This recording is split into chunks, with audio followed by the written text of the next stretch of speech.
wetenge ngembung.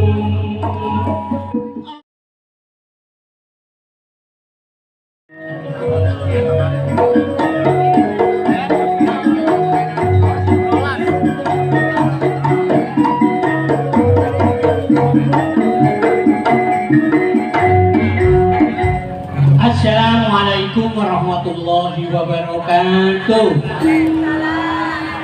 Niki gedhong napa piye turun tadi? Napa nih? Kocok rek. Aku ana njogo kulit kaya kerupuk. Ana bebek jare plekok dukun pijet numpak seputer.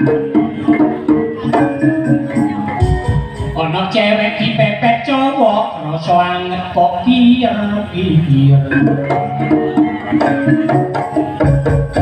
Aja mangkelani kucumaku yo nek matur nuwun.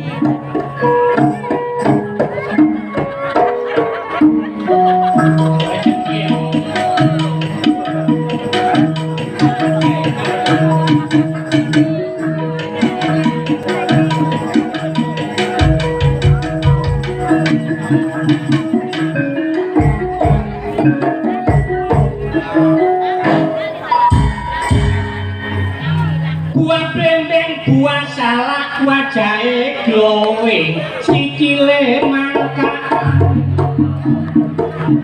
Pinara ingkang sejo amasani, karya baru mojo getong.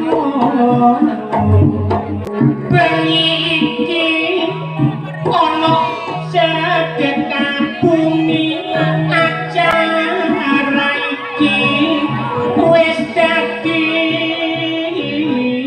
terang ati isi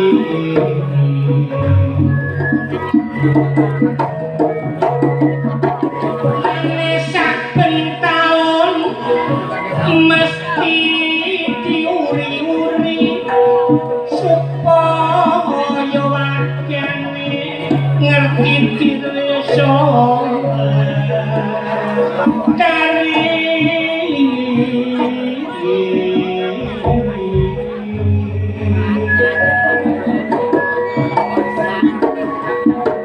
ana sing ngarani jarene iki ruwat desa iki warisane leluhur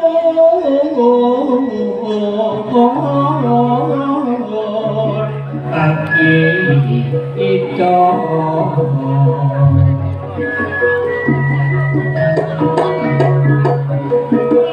tiap tahun mesti dia nakno supaya anak cucu ngerti iki mono daya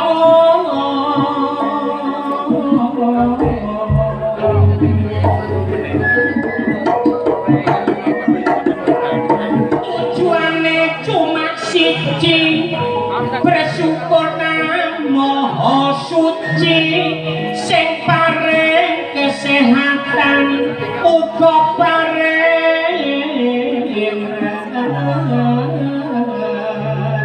rezeki.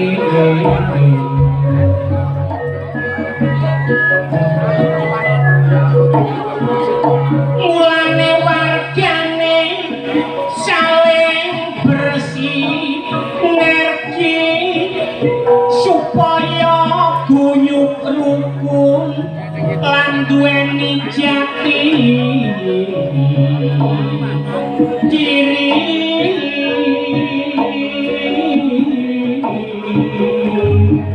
Nyambut gawe jaman saiki kaya gabah lagi interi, ana sing nyambut gawe nang luar negeri, ana sing pegawe negeri.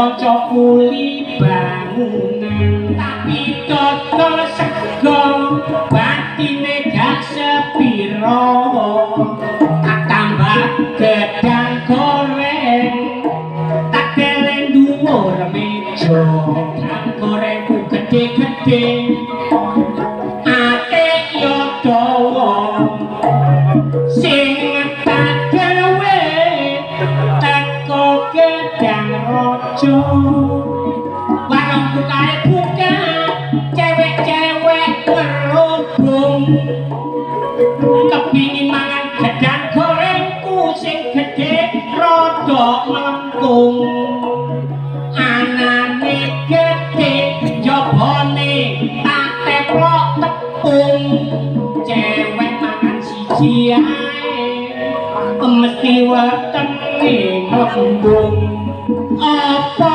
maneh nek dina Sabtu malam minggu cewek-cewek nongkrong ana warungku gorengku gede mergo tak campur tepung terigu tapi nek adem lemes nek anget kaku